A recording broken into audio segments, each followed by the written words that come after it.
नेहमी पोहे, उपमा, पराठे नाश्त्यामध्ये खाऊन खाऊन कंटाळा येतो. तर म्हटलं चला आज काहीतरी वेगळं करूया. वेगळं म्हणता येणार नाही, नेहमीचंच आहे. पण ते मी आज नाश्त्याला केलं. तर त्याआधी इथे सर्व रूम आवरून घेतली. गॅस ओट्यावरून कापड घेतला आणि त्यानंतर चहा ठेवला. म्हटलं चहा होईपर्यंत रांगोळी काढूया. तर इथे रांगोळी काढायला घेतली. त्यानंतर चहा वगैरे घेतला आणि आज नाश्त्यामध्ये काय तर छान असा झुणका आणि भाकरी.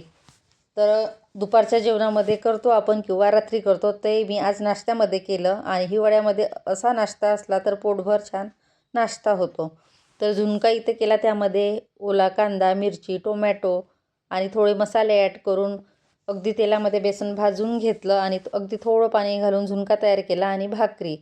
तर असा आमचा आजचा सकाळचा नाश्ता होता. नंतर दुपारच्या जेवणामध्ये काही नाही, सिंपल असा भात आणि तुरीच्या दाण्याची आमटी. तर कसा वाटला माझा आजचा नाश्ता? चला मग बाय बाय.